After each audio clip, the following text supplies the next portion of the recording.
Since the riots in Los Angeles in the summer of 1965, a team of reporters and sociologists have been probing beneath the surface to find out what really happened, why, and what to do in order to prevent similar outbreaks in other parts of the nation. Here is Stan Brooks to describe the slum town where the riots erupted. The riots that shook Los Angeles swept over a 50-square-mile area known as the Black Channel, but the nation's horror centered on a place called Watts, the poorest of all the Negro slums in this lush land of make-believe. At first glance, you're impressed by the wide streets, the palm trees that jut high in the sky, and the rows of neat bungalows smothered with heavy foliage. But when you take a closer look, as I did, you cannot escape the misery that hangs over Watts, like the smog hangs over Los Angeles. Harlem with palm trees is the way sociologist Alex Rosen of NYU describes it.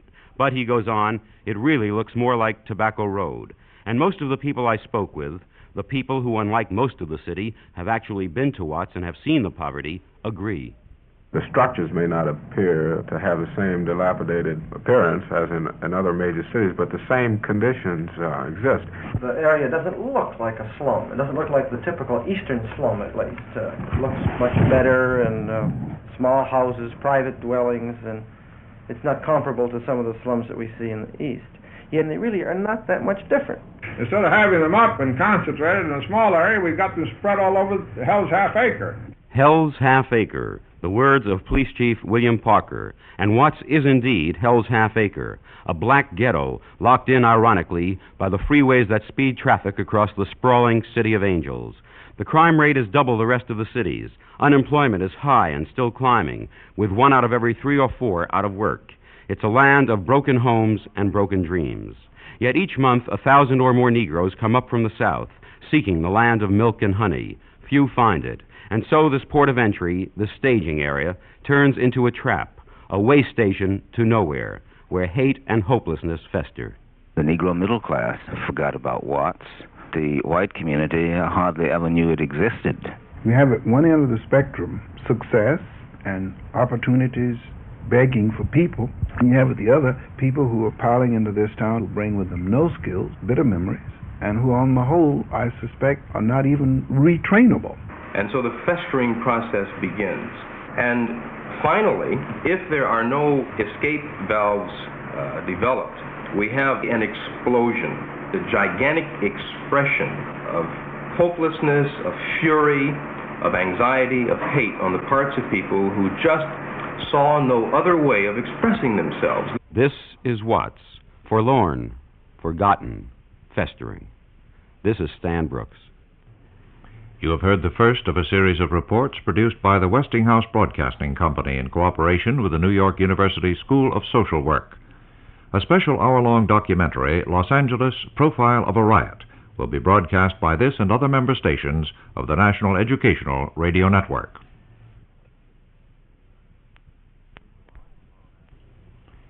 Since the riots in Los Angeles in the summer of 1965, a team of reporters and sociologists have been probing beneath the surface to find out what really happened, why, and what to do in order to prevent similar outbreaks in other parts of the nation. Here, Alex Rosen, Dean of the New York University School of Social Work, describes the atmosphere in Watts before the riots. On August 11th, the Negroes of a community known as Watts in Los Angeles erupted in riot, leaving 35 dead, hundreds wounded and injured, 4,000 jailed, of whom 500 were teenagers, and millions of dollars in damages. What were the conditions of these people? 90% of Los Angeles' 500,000 Negroes live in the Watts ghetto. Few are native Californians, as most have emigrated from the South since World War II. Most of the adults have less than a high school education and are unskilled. 1 child in 3 comes from a broken home, where there's usually no father, and a school dropout rate for these children is twice that for white children. 1 family in 4 subsists on incomes below the poverty line. Perhaps most significant in understanding the causation of this riot is the hopelessness and despair involved in the unemployment rate, which is between 25 and 30%. The significance of this statistic becomes clear when we compare it with the unemployment rate in the depths of the worst depression our country ever had in the 1930s, when the unemployment rate was only 25%. Economically, therefore, the Negro community in the Watts area of Los Angeles has been going through a depression more severe than any in American history. Those who do work are menials, porters, janitors, maids, unskilled. This is a community as well of overcrowded schools with overworked teachers and unprepared and unmotivated children. One may ask several questions about communities like Watts. For instance, how does a mother keep her teenage son off the streets if he is a school dropout, unskilled and with little realistic prospect for employment? How maintain family cohesion when the entire family must eat, sleep, and live in a single room or in rooms shared with other families, as we saw them in Watts when we visited and studied the community? How maintain hope and confidence in a community where one sees so much despair and failure? And how maintain respect for law enforcement when the police harass Negroes and treat them in an insulting manner, almost as a matter of course? The total situation here has produced a Negro community in which people can live out their lives without any meaningful contact on an equal status basis with white people. We have learned in our research that friendship and mutual understanding cannot develop in the absence of this kind of contact. These explosive passions we have just witnessed has shocked the American citizenry into an awareness of this infected pocket of misery, unemployment, and despair that prevailed in Watts in Los Angeles. This despair and disappointment of the Negro in the American dream was perhaps best expressed by a bitter Negro teenager who said, "This is a land of milk and honey, but only if you got the blue eyes."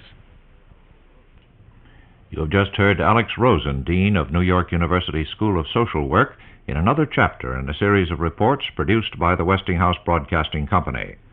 A special hour-long documentary, Los Angeles Profile of a Riot, will be broadcast by this and other member stations of the National Educational Radio Network.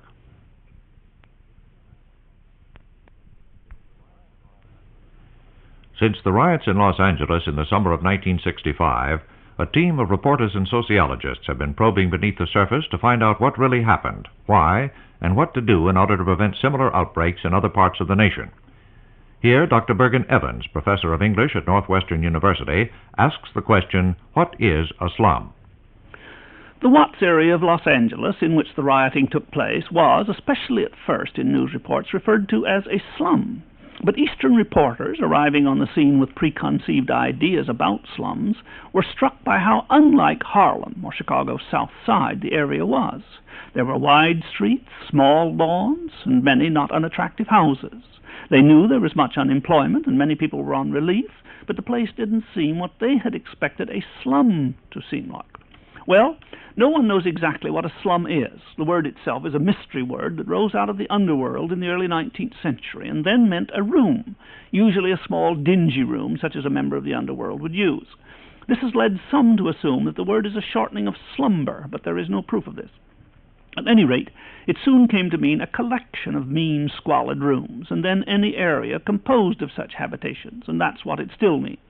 So the question shifts to what is meanness and squalor.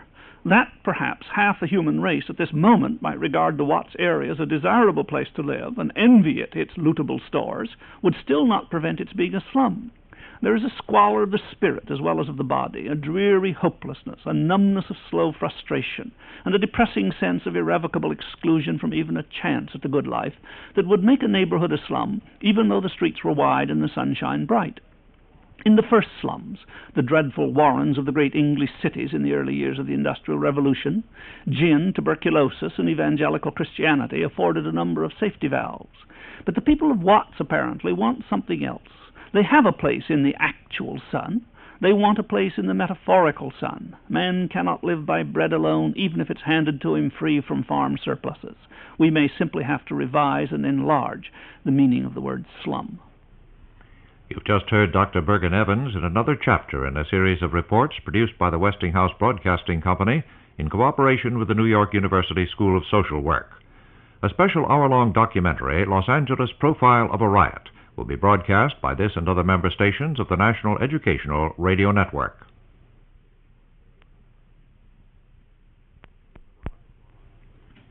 Since the riots in Los Angeles in the summer of 1965, a team of reporters and sociologists have been probing beneath the surface to find out what really happened, why, and what to do in order to prevent similar outbreaks in other parts of the nation. Here is how some of the people in Watts view the arrest that triggered the riots. The bomb was here with a fuse. That the match that lit that fuse was this unfortunate incident which involved another police agency in arresting two Negro young men. The young men referred to by Los Angeles Police Chief William Parker were two brothers named Fry, who later pleaded guilty, but the Holocaust their arrest set off was not so easily settled. This is Group W reporter Walter McGraw. Question: why did a simple drunken driving arrest set off a riot? One answer from Mayor Sam Yorty. We've taken great precautions to prevent any incident between the police and the Negroes that might set off a riot. But into this climate came some state highway patrol officers who followed a suspected drunk or reckless driver into the area, and they evidently had not received the same kind of instruction as our police, because we've handled incidents in the Negro community, hundreds and hundreds of them, without ever setting off a riot. But these officers came in without proper instruction and did things that our police department would not do, conducting a long sobriety test out in the open with a mob forming. If we have to arrest a Negro in that tense area, we arrest him and put him in the car and take him away from there. Was the spark that set off the Los Angeles violence just an accident or just the result of inept handling? Talking to Group W reporter George Barber, Wesley R. Brazier, executive director of the Urban League, saw the episode in a more sinister light. It was well planned, and the alleged police brutality was not by accident, it was by design. A Negro stopped the state highway patrolman and informed him of a Negro driving in an erratic manner and that he was drunk. Now, the officer pursued this individual, and it was then that the mother came out and was reprimanding her son until a larger crowd grew up, and then she started lambasting the police. The result of an accident, ineptitude, or a plot. The result was the same, according to Chief Parker. This was actually the match that lit the fuse that loaded the potential bomb. Perhaps the official investigation of the riot will clear up the mystery of its origins, but on the night of Wednesday, August 11th, a hot night in Los Angeles, nobody was in the mood to investigate, and rumors about the Fry arrest spread across the Negro belt. This is Walter McGraw. You have heard another in a series of reports produced by the Westinghouse Broadcasting Company in cooperation with the New York University School of Social Work. A special hour-long documentary, Los Angeles Profile of a Riot, will be broadcast by this and other member stations of the National Educational Radio Network.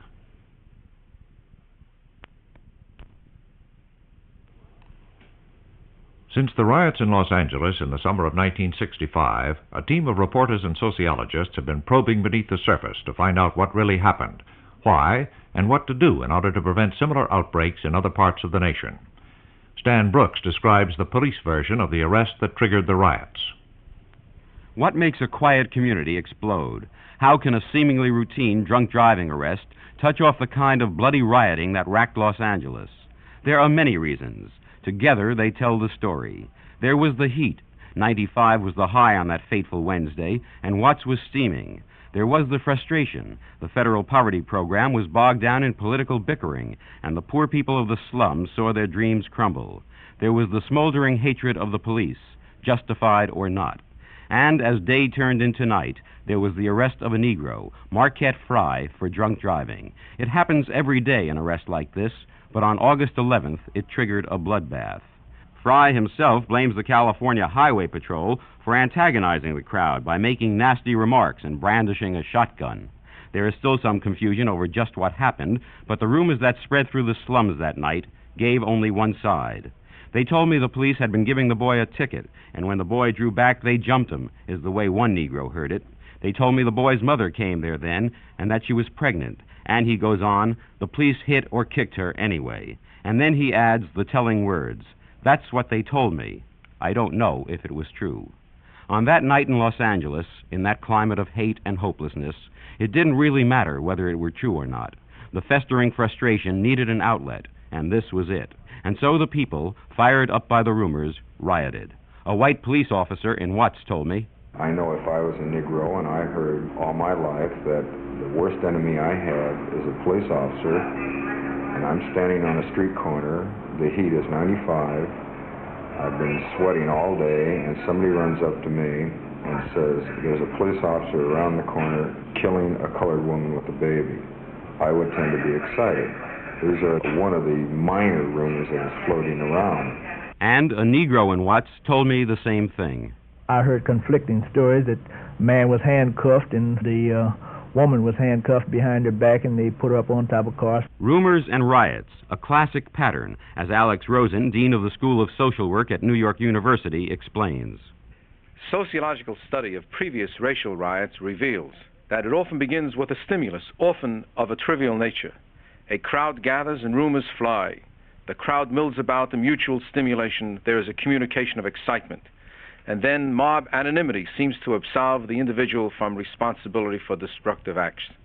And brutal emotions then arise, which are given sanction by the very existence of the mob.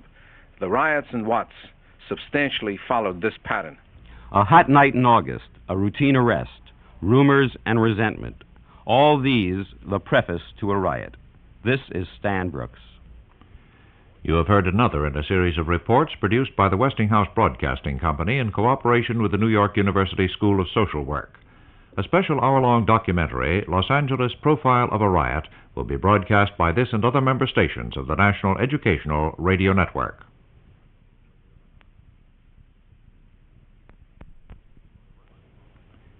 Since the riots in Los Angeles in the summer of 1965, a team of reporters and sociologists have been probing beneath the surface to find out what really happened, why, and what to do in order to prevent similar outbreaks in other parts of the nation. Dr. Bergen Evans, professor of English at Northwestern University, discusses the meaning of the word hoodlum.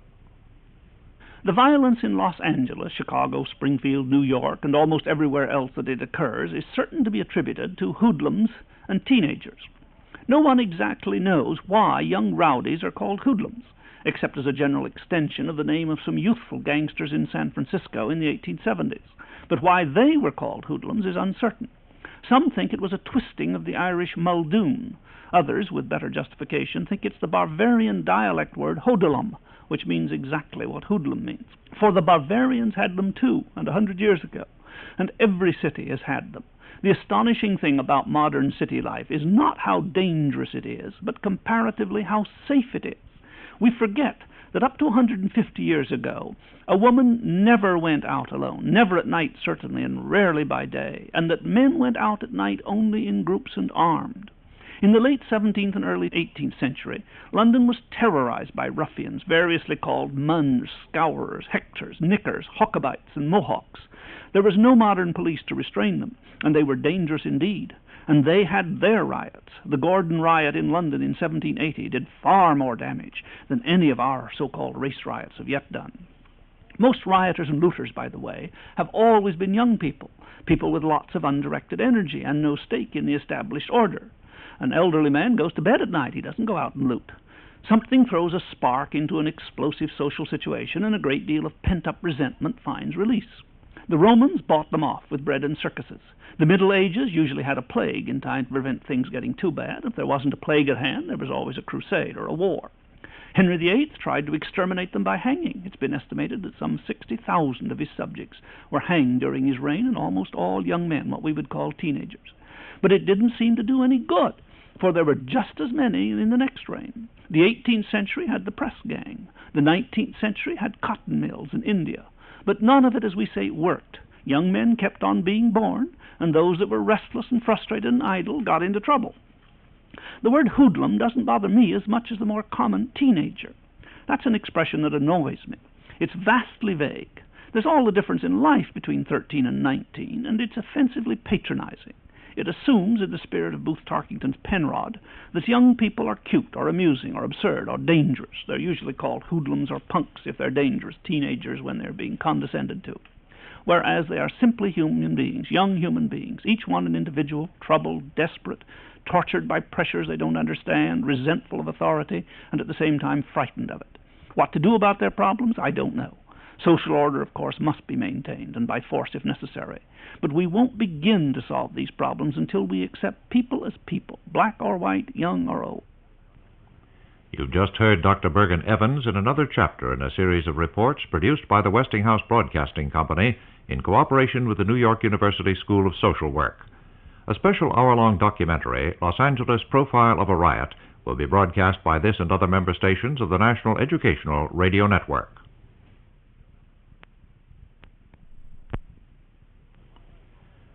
Since the riots in Los Angeles in the summer of 1965, a team of reporters and sociologists have been probing beneath the surface to find out what really happened, why, and what to do in order to prevent similar outbreaks in other parts of the nation. Group W reporter Walter McGraw investigates some of the reasons for the riots. What caused the riots in Los Angeles? Many are the answers given. They don't think it was the Negro person doing it. They think it was mobs brought in from the eastern states to start the riots with the colored people. Well, I'd say that these riots were very similar to riots which broke out in Rochester, New York, in Philadelphia, Harlem, and several other cities. Obviously, it was caused by some national organization. I believe communists behind the whole thing. What caused the riots? One school of thought blames outside organizations, though there is little agreement on the political coloration of the alleged organizing forces or on the amount of participation of any one of the groups. For instance, Urban League Director Wesley R. Brazier says, I would think that the Afro-Nationalists, which has its headquarters in New York, had something to do with it. I think that the black Muslims had some role to play in this. I can recall listening to Muhammad at a meeting in which he stated he could have stopped it immediately, merely by making a couple of phone calls. Well, I think the Muslims had their little fingers in it at certain levels toward the tail end. They, like the communists, always come in at the ninth hour and, But I think the people to watch are gangs. And if you're probing sociologically, you may want to dig at this point. The gangs who cooperated to keep the thing going are gangs that ordinarily fight each other in the street.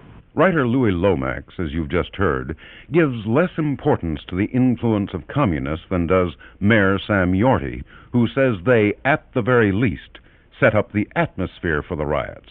While Police Chief William Parker does not disagree with Yorty, he does add this. Communist agitation, I think, is always present wherever there's trouble. They move in on all of these things and capitalize on them, but frankly, as much as I am an anti-communist, and notoriously so, I'm more concerned about the behavior of the American people, because I think if the American people are led into these situations, regardless of who the agitators are, that the responsibility will lie with the people themselves. While few of us would disagree that in a democracy, the final responsibility for any political action rests with the people, it's this tendency to oversimplify that, perhaps, makes Chief Parker most vulnerable to the critics who demand his ouster. Harder, more detailed reasons for the riot are needed. These will be explored in the next few segments of this report on A Profile of a Riot. You have heard another in a series of reports produced by the Westinghouse Broadcasting Company in cooperation with the New York University School of Social Work. A special hour-long documentary, Los Angeles Profile of a Riot, will be broadcast by this and other member stations of the National Educational Radio Network.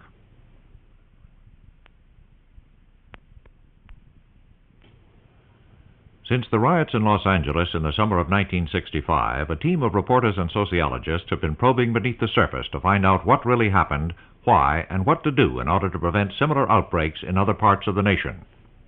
I saw a man pick up a 5-seat sofa and put it on his head and took it home and came back and got the matching chair. That was writer Louis Lomax, an interested observer of the Los Angeles riots, and this is Walter McGraw. Many are the reasons advanced for the riots: outside influences, police brutality, and perhaps most often, lack of communication between the citizens of what is now simply called Watts and the rest of Los Angeles. Louis Lomax says the looting, the bloodshed, and most of all, the burning was an attempt to communicate. You got an expression from people who, for whatever reasons, have no stakes in this society. This was the genius of the phrase, burn, baby, burn. What that phrase really means is, it didn't belong to my daddy, it doesn't belong to me, it won't belong to my children, so burn the damn thing down. You can't have it either. They are also people who are convinced that this society offers them no honest way out. I think it's in the third book of the Republic that Plato says that poverty consists not so much in the absence of goods, but in the overabundance of desire. The other side of this same coin comes from the official point of view as expressed by one police spokesman. People were going in and out of the stores, carrying things out, and at this time there were children and young adults and middle-aged people, and they were amazed that they were put under arrest. I cannot help but think, personally, that the civil rights demonstrations made the lax attitude with regard to crime. In other words, I frankly think that there has been an effective program of pointing out to the Negro that he has been discriminated against, that he has had problems, and somebody along the line has sold a job to some of these people because they had been deprived, that they had the right to riot, that they had the right to loot, and they had the right to burn. Communication or just plain lawlessness? Here is Dean Alex Rosen of the New York University School of Social Work.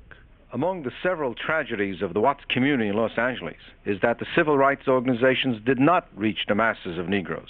Had they done so, the Negro community would have been able to express their feelings in more benign, more acceptable ways in street demonstrations, marches on City Hall, and so on.